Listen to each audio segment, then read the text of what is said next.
بسا اوقات بہت سی محنتوں کا نتیجہ انسان دیکھتا ہے کہ ضائع چلا گیا. میں نے 10 سال محنت کی، حاصل کوئی نہیں نکلا. یہ ثمرات کیا ہے؟ محنتوں کے ثمرات کا ضیاع. کوشش آپ نے کی، قسمت کی خوبی دیکھی ہے، ٹوٹی کہاں کمن، 2-4 ہاتھ جب کے لبے بام رہ گئے. Be prepared. ایک شاعر کے یہ اشعار ہیں، وہ کمیونسٹ تھا، میں نام بھی نہیں لیتا، لیکن یہ کہ یہ اسی انقلابی، چونکہ ان کا بھی ایک انقلابی نظریہ ہے، انقلابی عمل میں یہ سارے مراحل آتے ہیں. کوئی سیٹ بیک آیا، فرض کیجئے کوئی ناکامی ہو گئی، تو اپنے ساتھیوں کو دل بدھانے کے لیے یہ فصل امیدوں کی ہمدم اس بار بھی غارت جائے گی، سب محنت صبحوں شاموں کی اب کے بھی اکارت جائے گی. میرے نبی کے ثمرات کا جو لفظ یہاں آیا ہے، وَنَقْصٍ مِّنَ الْأَمْوَالِ وَالْأَنفُسِ وَالثَّمَرَاتِ، سب محنت صبحوں شاموں کی اب کے بھی اکارت جائے گی. دھرتی کے کونوں کھدروں میں پھر اپنے لہو کی کھاد بھرو، پھر مٹی سینچو اشکوں سے، پھر اگلی رت کی فکر کرو، پھر اگلی رت کی فکر کرو. جب پھر ایک بار اجڑنا ہے، ایک فصل پکی تو بھر پایا، تب تک تو یہی کچھ کرنا ہے. ایک مقصد ہے سامنے، انقلاب برپا کرنا ہے. ایک کوشش ناکام ہو جائے کوئی پرواہ نہیں، نیکسٹ. پھر تیار رہو ناکامی کے لیے. ایسا نہ ہو جو انگریزی میں کہتے ہو for the best but be prepared for the worst. ایسا نہ ہو کہ دوسری مرتبہ ناکام ہو کے بددل ہو جاؤ، تمہاری ہمتیں جواب دے جائیں. نہیں، پہلے سے تیار رہو کہ دوسری مرتبہ بھی ناکامی آئے تو آئے، لیکن جب تک کہ کامیابی حاصل نہیں ہوتی ہمیں یہ کام کیے تھے. دیکھیے سیرت میں آیا کہ نہیں یہ واقعہ. بدر میں مسلمانوں کو فتح ہوئی تو احد میں زک پہنچی کہ نہیں؟ 70 صحابہ شہید ہوئے کہ نہیں؟ اگر ان کی ہمتیں جواب دے جاتی تو گاڑی کیسے چلتی آگے؟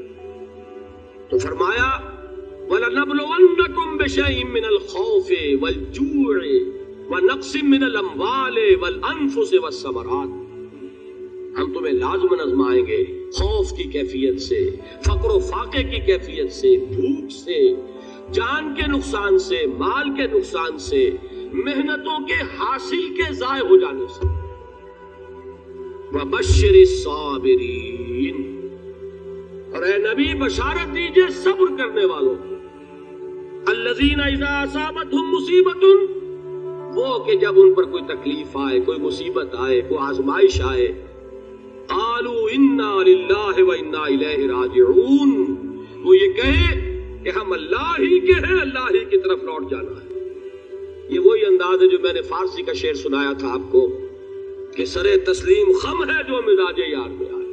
وہ ہمارا مولا ہے، ہمارا آقا ہے، اگر اسے یہی منظور ہے تو ہمیں بھی یہی منظور ہے. میں نے تسلیم و رضا کی بات کی تھی نا، آپ کو کچھ شعر سنائے تھے. ایک شعر اور سنیے، اور یہ کس کا ہے؟ محمد علی جوہر کا. ایک مرتبہ جیل گئے، ان کی ایک بیٹی جوان بیمار ہوئی، فوت ہو گئی.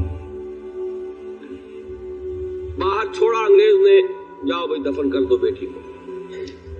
دوسری مرتبہ جیل گئے، دوسری جوان بیٹی اسی مرض میں مبتلا ہوئی. اب یہ جیل میں ہے، خبر پہنچی کہ دوسری بیٹی کے اوپر بھی اسی مرض کا حملہ ہوا ہے.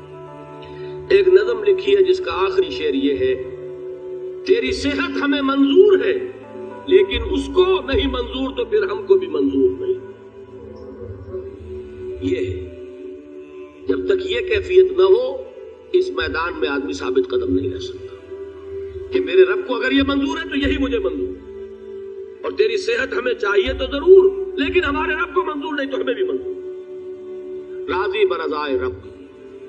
وَبَشِّرِ الصَّابِرِينَ الَّذِينَ إِذَا أَصَابَتْهُمْ مُصِيبَةٌ قَالُوا إِنَّا لِلَّهِ وَإِنَّا إِلَيْهِ رَاجِعُونَ. نہ شود نصیب دشمن کے شود ہلاک تیغت، سر دوستہ سلامت کے تو خنجر آزمائی. اولئک علیہم صلوات من ربہم ورحمہ، یہی ہے وہ لوگ جن پر ان کے رب کی طرف سے عنایتیں ہیں اور رحمتیں ہیں. وَأُولَٰئِكَ هُمُ الْمُهْتَدُونَ، اور یہی ہے وہ لوگ جو کامیاب ہونے والے ہیں، ہدایت پانے والے، ہدایت یافتہ. اسی سورہ بقرہ میں ذرا آگے چل کر، یہ تو ہے 20واں رکوع، 19واں رکوع. 21ویں رکوع کی پہلی آیت ہے لیس البر ان تولوا وجوهکم قبل المشرق والمغرب ولكن البر من آمن بالله واليوم الآخر والملائكة والكتاب والنبيين وآتى المال على حبه ذوي القربى واليتامى والمساكين وابن السبيل والسائلين وفي الرقاب وأقام الصلاة وآتى الزكاة والموفون بعهدهم إذا عاهدوا والصابرين في البأساء والضراء وحين البأس. اب یہ آیت جو ہے سورۃ العصر میں جو مضامین آئے تھے سارے اس میں موجود ہیں. وہاں ایمان کا لفظ آیا، یہاں 5 ایمانیات کی تفصیل آ گئی، اعمال کی تفصیل آئی، اور آخری بات وہاں کیا ہے وتواصوا بالصبر، اور یہاں کیا ہے والصابرین فی البأساء والضراء وحین البأس. اور صبر کرنے والے، اصل نیکی ان کی ہے جو صبر کریں. کس میں؟ جنگ کے وقت. ذرائے باسائے، باسا کہتے ہیں فقر اور فاقہ. واحد آئے گا باس تو اس کے معنی جنگ، اور باسا جمع میں آئے گا تو فاقہ فقر بھوک. اور ذرائے جسمانی تکلیف، ضرر جسمانی تکلیفوں میں صبر کرنے والے، فقر اور فاقے میں صبر کرنے والے، اور جنگ کے وقت صبر کرنے والے. اولئک الذین صدقوا واولئک هم المتقون. یہ ہیں وہ لوگ جو صبر کرنے والے ہیں، یہ ہیں جو سچے ہیں، جو اپنے دعوے میں نیکی کے اور ایمان کے صادق ہیں، اور یہی وہ لوگ ہیں جو متقی. اگلی سورت ہے سورہ آل عمران. اس میں 2 لفظ آئے ہیں آخری آیت، یا ایھا الذین آمنوا اصبروا وصابروا ورابطوا واتقوا اللہ لعلکم تفلحون. دیکھیے یہاں صبر اور صابر جو تعلق جہاد اور جہاد کا ہے وہی ہے صبر اور مصابرت. صبر ایک طرفہ عمل ہے، آپ جھیل رہے ہیں، برداشت کر رہے ہیں. صبر علی المعصیہ، صبر علی الطاعہ، صبر علی الابتلاء، یہ سب کیا ہے؟ صبر. اور مصابرت کیا ہے؟ صبر کا صبر سے مقابلہ. یہ سورہ آل عمران اب وقت نہیں ہے، میں آپ کو سناتا اللہ تعالیٰ نے کیسے کیسے مسلمانوں سے کہا مسلمانوں تمہیں زک پہنچی ہے تو انہیں بھی تو پہنچی تھی. ان کے 70 نہیں مارے گئے تھے بدر میں؟ ان کے حوصلے جو ہیں وہ تو پست نہیں ہوئے، وہ اگلے سال آ گئے تم پر چڑھائی کر کے. تم کیوں اتنا برا مان رہے ہو؟ تمہارے دل اتنے زخمی کیوں ہو گئے؟ تمہیں تکلیف پہنچتی ہے تو انہیں بھی پہنچتی ہے. اپنی غیرت جو ہے ہمیں ذرا اس کا جائزہ لینا چاہیے. لوگ باطل نظریات کے لیے کتنی قربانیاں دے رہے ہیں، لوگ باطل چیزوں کے فروغ کے لیے کتنی محنتیں کر رہے ہیں. جیسا کہ میں نے ابھی کہا تھا اسی غیرت کو چیلنج کرنے کے لیے، ذرا آپ کی حمیت دینی کو جوش دلانے کے لیے. قادیانی نوجوان کتنی تعداد میں اپنے آپ کو دین کے لیے وقف کرتا ہے، اور آپ کتنے نوجوان ہیں جو اپنے آپ کو دین کے لیے وقف کرتے ہیں. اور وہ کھاتے پیتے گھرانوں کے لوگ. یہ نہیں ہے کہ اگر کوئی اور کام نہیں کر سکتا تو پھر یہ ہے کہ وہ دین کے کام میں لگ جائے. باصلاحیت لوگ، کھاتے پیتے لوگ، ذہنی استعداد رکھنے والے لوگ، اونچے گھرانوں کے لوگ، وہ وقف کریں اپنے آپ کو دین کے لیے. اس کے بغیر کیسے باہر آ جائے گی، کیسے رونق آ جائے گی؟ تو دنیا میں باطل نظریات والے جو ہیں یہ بات کہی گئی ہے مسلمانوں تم اگر توحید کے لیے لڑ رہے ہو، دیکھتے نہیں ابو جہل کو، اس نے گردن کٹوائی ہے شرک کے لیے، شرک کے لیے گردن کٹوائے، اور تم توحید کے لیے گردن کٹوانے کو تیار نہ ہو. اس نے گردن کٹوائی کہ نہیں کٹوائی؟ اور کس طرح کٹوائی ہے؟ کیونکہ بڑا متکبر قسم کا، فرعون قسم کا شخص تھا.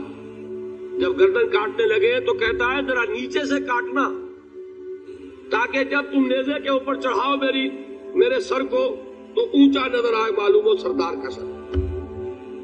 وہ بدبخت بڑھتے ہوئے بھی جو اس کی کیفیت تھی نا اس کو ذہن میں رکھیے.